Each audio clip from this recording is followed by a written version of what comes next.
minna, Hana desu. Do you know what today is? Because I do. It is my 50th YouTube video. 50, 5, 0, 50, 50. What? Seeing as it is my 50th video, today I've decided to make the video that everyone has been waiting for. The one thing I get asked absolutely all the time is, how do you study Japanese? How can I study Japanese? I don't know where to start. Help me, teach me. What are you doing? How? And so today I'm finally going to answer that question because it's so tiring having to type it out all the time, every time. Okay, right. This video, it can apply to pretty much any language, but for simplicity's sake, I'm just going to assume that you're all English speakers and that you are learning Japanese. But you can take my advice for whatever language it is you may be learning and whatever your mother tongue may be. Okay, first of all, learning a language is so different from learning anything else because it's not just retaining facts and figures, it's altering the way your brain works. You're creating a new section of yourself by learning a language. It sounds weird, but it really is, because when I start to speak in Japanese, it's like a switch. Because when I speak in Japanese, I have to be thinking in Japanese. My whole brain just sort of goes whoop doop boop doop Japanese time, and you know? So the way people learn languages has to be really different to the way that you would learn anything else. You can't study it, you have to learn it through experience. From the beginning, I never really studied that much, I just used what I knew all the time. And that, my friends, is how you learn a language. You use it. I mean, of course, first of all, you have to learn the basics. If you're beginning to learn Japanese, start off by listening to the language. Watch some Japanese TV shows or anime or whatever, and just get used to the sound of it and maybe learn a bit about the culture, and then learn a few bits of random vocab. Then you should learn kana, hiragana, and katakana, and maybe like find out what kanji is, and then learn basic grammar and some basic vocab, and then you can start using it. Once you have the basics down, you can really just go with the resources that we have around us nowadays. Like, it's so easy just to start the ball rolling, and it's sort of a snowball effect, and like, as you keep using your Japanese, your very basic Japanese that started off as a little thingy like this, then you can gradually, as you keep using it, it's like boom, boom, boom, boom, boom, boom, bum, bum, bum, bum, bum, bum, bum, because you pick things up as you go along. Okay, so about beginning to use your Japanese that you have learned. You should use the internet. Yes. Okay. Find out what an IME is. It's basically just a thingy so that you can type in Japanese on your computer. It was such a long time ago that I set mine up that I don't really remember how I did it, but if you Google Microsoft IME or Google IME, then you can find out how to set up your computer so you can type in Japanese even though it's not a Japanese computer. Okay, and also, if you have an iPhone, or actually pretty much any phone, you could try and work out how to get a Japanese keyboard on that as well, because it will help you so much. You need a Japanese keyboard. Another thing that I really recommend this so much, like, oh my god, this thing has saved my life so much, and I still use it every day, today as well. So great. Okay, there's this browser add-on called Rikai-chan or Rikai-kun. I think it's Rikai-chan for Firefox and Rikai-kun for Chrome.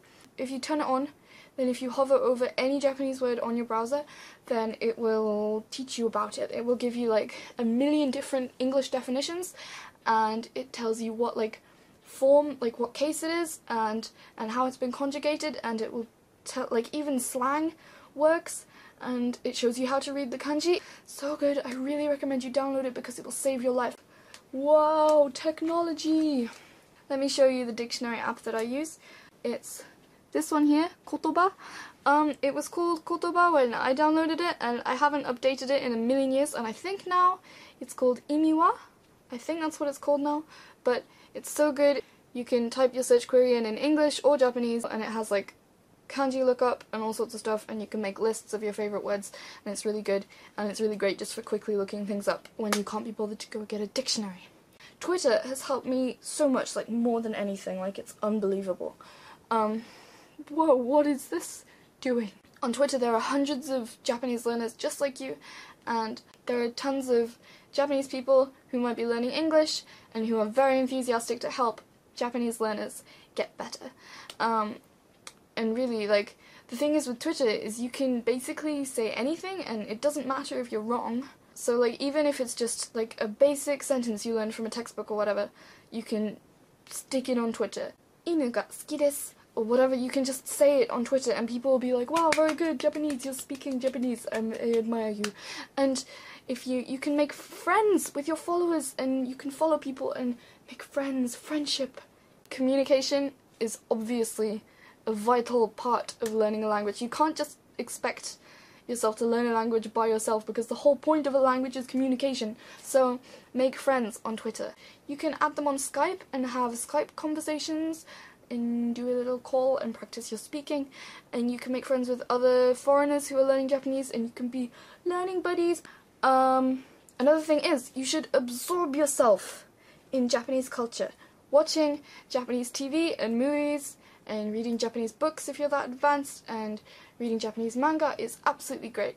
Whether you use subtitles or not, as long as you don't get too focused on what's written and you keep listening to what they're saying, just watching anything in Japanese will be such great help to you. I will link to some places here, and maybe here where you can watch Japanese dramas, TV, and anime. And if you want any recommendations for things to watch, then ask me, because I will gladly help you out. If you are struggling to retain information in your head, if you find yourself forgetting vocabulary or how to write hiragana or how to read hiragana or katakana or kanji or whatever, I recommend a thing called mnemonics. Mnemonics. Basically, you come up with a phrase or an action or something silly that will help you remember whatever it is you're trying to remember. Here is a link to some hiragana mnemonics that I quite like. When I was learning hiragana, I had this thing for he, which I came up with. It's like, oh, I'm gonna have to move the camera. 1 second. You know the hiragana he, which looks like this? I came up with an action. You go like this. He. See? It's like the shape of he with my arms. And it's like he, and you say the sound. So that helps you to remember it. So yeah, if you just be silly as possible and say Japanese words in a silly voice, and it will stick in your mind. Like when you're like, ah, what was that word? Oh yeah, I remember, because I did that silly action or whatever, and then you'll remember it. Being weird is kind of a big part of learning languages. I really recommend that you talk to yourself. Like, I talk to myself all the time anyway. As soon as I'm home alone, I march around the house yelling stuff. But you should yell stuff in another language, because it's so much better. So even if it's just simple mundane things like, oh, I need to take a shower now, it will help you so much. And if you feel like you need to say a word that you don't know, then you can go look it up, and you learn things so much. Another thing is, you should make a record of your current state of Japanese knowledge. You could keep a diary in Japanese, which is difficult because handwriting is tough. You could record like voice memos, you could make videos like I do. You don't even have to post them on the internet, you can just keep them for yourself. But posting them on the internet is good because you can get feedback and maybe make some friends. Some days when I'm like, oh no, I don't speak Japanese, my Japanese is so bad, everyone's so much better than me, I'm a failure. Then I just go back to my old videos, like my very first one where I was terrible, and then I'm like, whoa, I used to suck so bad, wow, I'm so good compared to that old me. And then you will get a little boost of confidence. And getting little boosts of confidence is really important in learning a language. Being confident in what you're saying is an excellent thing.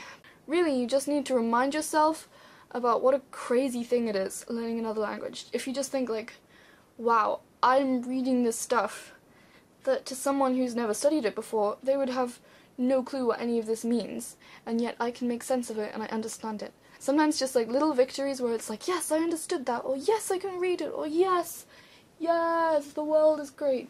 Just little boosts of happiness and feeling good about yourself can really help with your learning and motivation. And you really have to be motivated. You have to be motivated and not be self-conscious, because it's such a drawback. If you're too embarrassed to speak in the language that you're learning, then you'll never get any practice. So you have to keep fighting, and you have to gain courage and blather on to everybody, because even if it's incorrect, it doesn't matter, because nobody's going to expect you to be fluent if you're still learning. I mean, obviously, because people don't expect me to be fluent, because I've only been studying for 3 years and I make weird mistakes all the time. But my friends are all very supportive, and people just correct me and they're like, Hannah, you're so silly, you made a mistake, and I'm like, oh shucks. Occasionally you might notice something I've tweeted may just disappear because I realize I made a mistake and I get embarrassed. But getting embarrassed is not good. You have to embrace your foreigner soul and try not to keep making the same mistakes, but don't worry if you do, because it's going to happen. You're gonna make mistakes. Sorry. Good luck. Also, if you are having trouble with pronunciation, I really recommend you listen to a lot of Japanese music and sing along and sing to your heart's content. When you're trying to produce the sounds from your own brain with nothing to use as a reference, then sometimes it can come out strange, because your brain is used to thinking in your mother tongue, so your tongue is doing the mother tongue thing.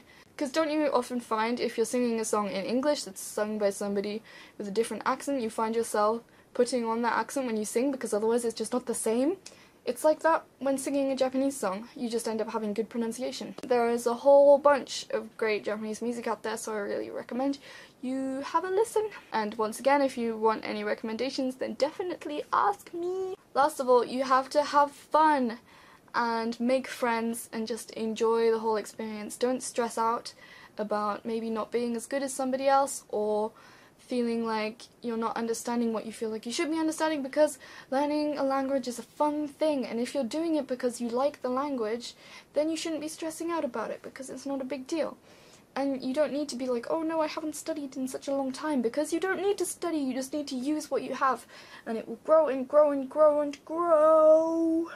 Obviously, going to Japan and being constantly surrounded by the language is the best way to learn Japanese, but those of us who can't go to Japan yet, we have to settle for second best, which is creating an artificial Japanese universe around our head using the magic of the internet.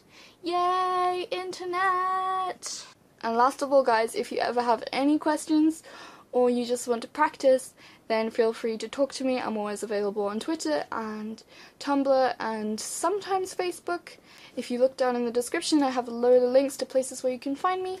So, if you ever want to chat, then just talk to me, and when I'm not busy, I will get back to you. Okay, I love you guys a lot. じゃあみんな、見てくれてありがとうございます。みんな大好き。一緒に頑張りましょう。私も頑張ります。ヤッホー。じゃあ、また。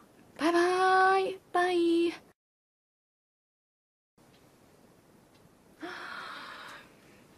Yeah.